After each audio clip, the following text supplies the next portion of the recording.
അല്ലലലം പാടി വരും തെന്നലേ തെന്നലേ ഇല്ലിമുളം കാടുകളിൽ അല്ലലലം പാടി വരും തെന്നലേ തെന്നലേ അല്ലിമലക്കാവുകളിൽ വള്ളികളിൽ ഊഞ്ഞലാടും തെന്നലേ തെന്നലേ അല്ലിമലക്കാവുകളിൽ വള്ളികളിൽ ഊഞ്ഞലാടും തെന്നലേ തെന്നലേ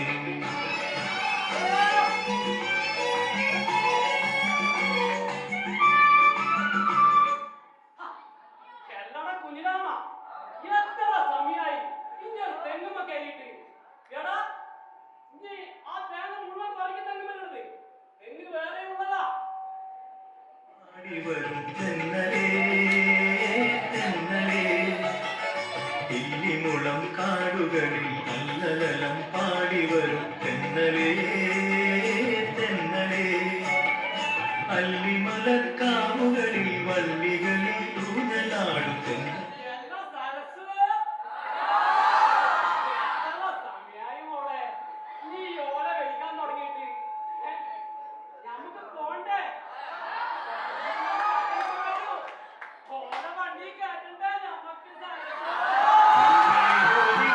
ഞാൻ കൊണ്ടുപോകാം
ഇത് എന്ത് ചെയ്യാനാ?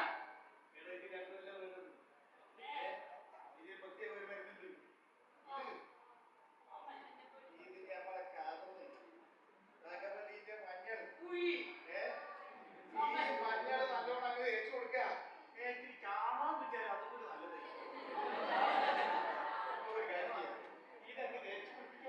ഒന്നുകൂടി ഇത് നടക്കാൻ മതിയായിരുന്നു. അടിപൊളി. നോക്കാം നോക്കാം, മുറിക്കുന്ന ഏറ്റവും നല്ലത്. ചിരുട്ടമണ്ഡലിയായ നമഃ ഓം ചേരയായ നമഃ ഓം രാജവെമ്പാരിയായ നമഃ. ഞാനിതുപോലെ എത്രയാണ് ചെയ്തിട്ടുണ്ടാവും. എന്റെ വലിയച്ഛൻ ഇതുപോലെ പാമ്പ് കടിച്ചില്ലേ? ആണോ? ഞാനെന്താക്കി? ആ. ഒരട്ടി കൊടുത്ത് നല്ലോണം മഞ്ഞള്. എന്നിട്ട് ബെല്ലിച്ചിരിപ്പോ ജീവിച്ചിരിപ്പുണ്ടാ? വലിയച്ഛനപ്പം തന്നെ ഞങ്ങൾക്ക് തേച്ച് കൊടുക്കട്ടെ. ഞാനിത് എത്ര കണ്ടതാ.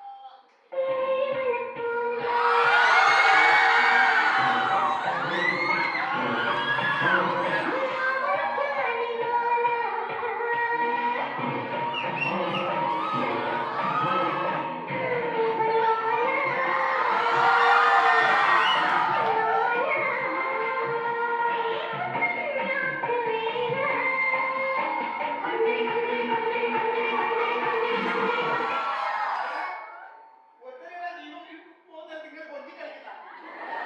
എന്താണ് ഇങ്ങനെ ചെയ്തത്? നല്ലോണം കൊഞ്ചി പിടിപ്പിക്കണം.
പിന്നെ നമുക്ക് ഹോസ്പിറ്റലിലേക്ക് പോകണ്ട. അടിപൊളി. നന്നായി നന്നായി. വളരെ വളരെ നന്നായി. നിങ്ങൾക്കൊന്നും ബോധമില്ലല്ലോ. വിവരമില്ല. ഒരു മനുഷ്യന് പാമ്പ് കടിയേറ്റ ആദ്യം എന്താ ചെയ്യണ്ടേ? എന്താ ചെയ്യണ്ടേ? കുറിച്ചാൽ മാത്രം മതി. ആദ്യം കെട്ടി അല്ലേ? ഈ പാമ്പ് കടിയേറ്റ സ്ഥലത്ത് നമ്മൾ മുറുക്കി കെട്ടിയാൽ എന്താ സംഭവിക്കുക? വിഷം ആ കെട്ടിന്റെ മുകളിലോട്ട് പോകാതെ അവിടെ അങ്ങനെ തങ്ങിക്കിടക്കും. എന്നിട്ട് അവിടെയുള്ള കോശങ്ങളൊക്കെ ഡാമേജ് ആയി അവസാനം ആ കാൽ മുറിച്ച് മാറ്റി ഞൊണ്ടിയിൽ നടന്നില്ല. പിന്നെ നമ്മളെ മഞ്ഞൾ കണ്ടോ? ഈ മഞ്ഞൾ ഈ മഞ്ഞളൊക്കെ തേച്ച് പിടിപ്പിക്കണം. രണ്ട് പ്രശ്നങ്ങളാണ്. ഒന്ന്, നമ്മൾ ഈ മഞ്ഞൾ ഈ മുറിവിൽ പിടിച്ചിട്ട് അവിടെ രണ്ടാമത് ഈ മഞ്ഞൾ നമ്മളിങ്ങനെ തേച്ച് പിടിപ്പിക്കുന്ന സമയത്ത് അവിടെ നടക്കുന്ന മസാജ് അപ്പൊ നമ്മുടെ ബ്ലഡ് സർക്കുലേഷൻ കൂടിയിട്ട് ഒന്നുകൂടി ഫാസ്റ്റ് ആയിട്ട് രക്തം അങ്ങോട്ടേക്ക് കയറി വരും. കേട്ടോ? ചെറിയ മുഴുവൻ ഓപ്ഷൻ ചെയ്തൊക്കെ മാറി. അപ്പൊ ഡോക്ടർ അന്റെയൊക്കെ നല്ലത് മുറിക്കുന്ന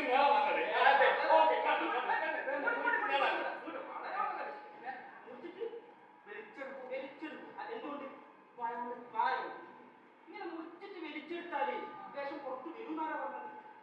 വരും വെളിച്ചെങ്കിലും വരും വരും. ആ മുറിവിന്റെ പുറത്ത് ഇങ്ങനെ പറ്റിക്കിടക്കുന്ന വിഷം ഉണ്ടാവും. അത് നിങ്ങളെ വായിലില്ല. നിങ്ങളകത്തേക്ക് നിങ്ങളെ വായിൽ വല്ല മുറിവോ നിങ്ങളെ വായിക്കകത്ത് എവിടെയെങ്കിലും ഒരു മുറിവുണ്ടെങ്കിൽ ആ മുറിവിലൂടെ ഈ വിഷം നിങ്ങളുടെ ഉള്ളിലേക്ക് പോയിട്ട് മരണം ഒന്നിനൊന്ന് ഫ്രീ. ഒന്നല്ല ഒന്ന് ഫ്രീ. കേട്ടോ? രണ്ടാമത് ഒരുമിച്ച് പോയി അല്ല. അപ്പൊ ശരിക്കും പറഞ്ഞാലേ നമ്മൾ ഇത് എന്താ ചെയ്യണ്ടേ? എന്താ ചെയ്യണ്ടേ? നമ്മൾ എന്താ ചെയ്യണ്ടേ? നിങ്ങൾക്കറിയാം, ഒരാള് പാമ്പ് കടിയേറ്റ് വിഷം നേടിക്കഴിഞ്ഞാല് നമ്മൾ ആദ്യം ചെയ്യേണ്ടത് എത്രയും പെട്ടെന്ന് അവരെ ഹോസ്പിറ്റലിൽ എത്തിക്കുക എന്നുള്ളത് മാത്രമാണ്. അല്ലാതെ അവിടെ സോപ്പ് വെള്ളമൊക്കെ ഇട്ട് കഴുകി വൃത്തിയാക്കി കുളിപ്പിച്ച് കുട്ടപ്പനാക്കാൻ നിന്ന് കഴിഞ്ഞാൽ ഈ പറഞ്ഞതുപോലെ വിഷത്തിന്റെ ഉള്ളിലേക്ക് കടക്കാനുള്ള സ്പീഡ് കൂടുകയും എത്രയും പെട്ടെന്ന് തന്നെ ആൾ പണിയായി പോവുകയും ചെയ്യും. അപ്പോ ആരും കുട്ടിയുടെ ചോദ്യങ്ങൾ ചോദിച്ചത്. അപ്പൊ നിങ്ങൾ ഇത് ചെയ്യേണ്ടത് ഒരാൾ പാമ്പ് കടിയേറ്റ് കിടക്കുന്ന ആളെ എത്രയും പെട്ടെന്ന് ഏറ്റവും അടുത്ത് ആന്റിവെനം കിട്ടുന്ന ഹോസ്പിറ്റൽ ഏതാണെന്ന് അന്വേഷിച്ച് അവിടത്തേക്ക് കൊണ്ടുപോകാം. ഏതെങ്കിലും ഹോസ്പിറ്റലിൽ കൊണ്ടൊരു കാര്യമില്ല. എല്ലാ ഹോസ്പിറ്റലും ആന്റിവെനം അവൈലബിൾ ആയിരിക്കില്ല. മനസ്സിലായില്ല? എന്തെങ്കിലും മനസ്സിലായില്ല? അതുകൊണ്ട് ഇനി നിങ്ങളെങ്കിലും ഇതുപോലുള്ള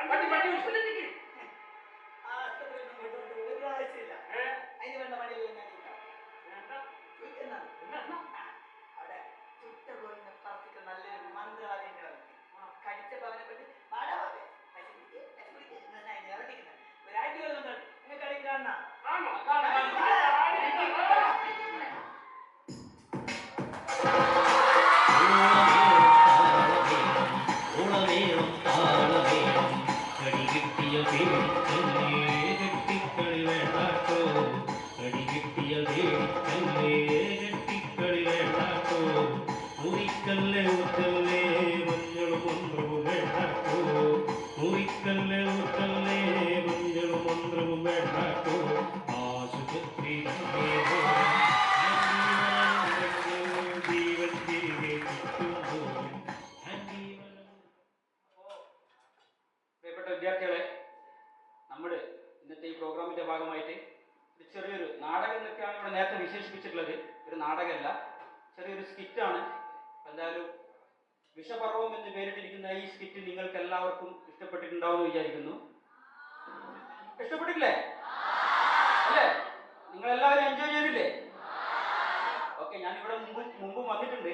നിങ്ങൾക്ക് ആർക്കെങ്കിലും ഓർമ്മയുണ്ടോന്ന് അറിയില്ല. കുറച്ച് ദിവസങ്ങൾ കഴിഞ്ഞ മാസം ഞാനിവിടെ വന്നിട്ടുണ്ട് ഒരു ചെറിയ നാടകം കൊണ്ട് തന്നെ. ആളുകൾ തന്നെയാണ് ഈ ആള്. അപ്പോൾ നമ്മുടെ ടീമിലെ മെമ്പേഴ്സിനെ ഞാൻ പരിചയപ്പെടുത്താം. ഈ നാടകത്തിന്റെ രചന നിർവഹിച്ചിട്ടുള്ളത് രാജേന്ദ്രൻ വെളിയമ്പ്ര എന്ന് പറയുന്ന സുഹൃത്താണ്. മൂപ്പര് ഇന്നിവിടെ വന്നിട്ടില്ല. പിന്നെ ഈ നാടകം ഈ ഒരു സ്കിറ്റ് സംവിധാനം ചെയ്തിട്ടുള്ളത് ഞാൻ തന്നെയാണ്. എൻ്റെ പേര് രജീഷ് ഒളവിലം. പിന്നെ ഞങ്ങളെ ആക്ടേഴ്സിനെ പരിചയപ്പെടാം. ബിനേഷ് കൊളശ്ശേരി, മൂപ്പര് ആക്ടറാണ്. ഒരുപാട് വേദികളിൽ നാടകങ്ങളിലൊക്കെ ആക്ട് ചെയ്തിട്ടുള്ളതാണ്. യൂട്യൂബ് ചാനലുകളിലൊക്കെ സജീവമായിട്ടുള്ള ആളാണ്. പിന്നെ നമ്മളെ അടുത്തത് ഹേമരാജ് കുട്ടിമാക്കൂർ, മൂപ്പര് വളരെ വളരെ സീനിയർ ആയിട്ടുള്ള ഒരു ആക്ടറാണ്. ഒരുപാട് വേദികളിൽ ഒരുപാട് ആളുകളെ ചിരിപ്പിക്കുകയും ചിന്തിക്കുകയും കരയിക്കുകയും ഒക്കെ ചെയ്തിട്ടുള്ള അത്രയും സീനിയോറിറ്റി ഉള്ള ഞങ്ങളുടെയൊക്കെ ഗുരുനാഥനായിട്ടുള്ള ഒരു ആർട്ടിസ്റ്റാണ്. അപ്പൊ എല്ലാവരും ഹേമാട്ടിന് വേണ്ടി നല്ലൊരു കൈ കൊടുക്കുക.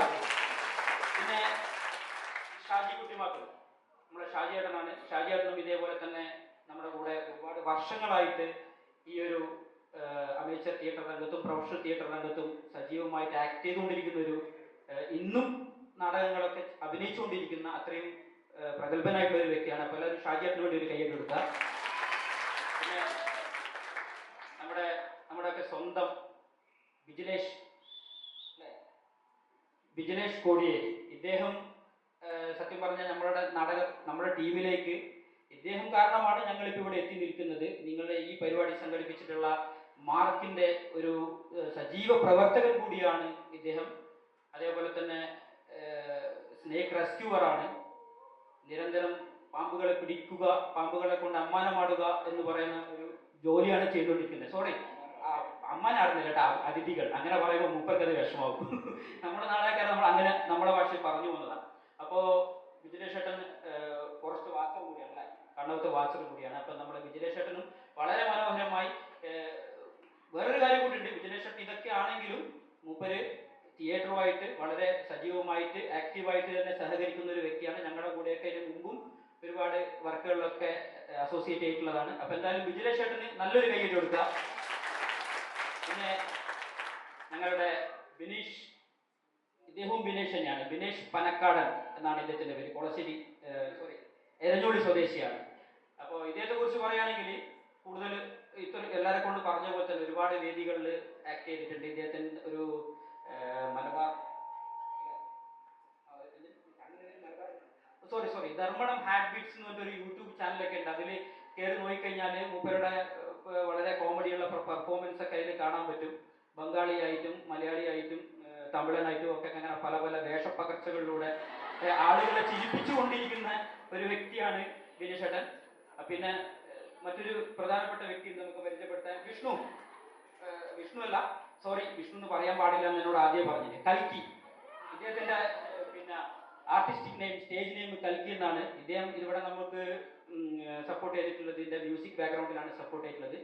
പക്ഷെ ഒരു മ്യൂസിക് ബാക്ക്ഗ്രൗണ്ടിലൊന്നും സപ്പോർട്ട് ചെയ്തിട്ട് ഇങ്ങനെ ഇരിക്കേണ്ട വ്യക്തിയല്ല.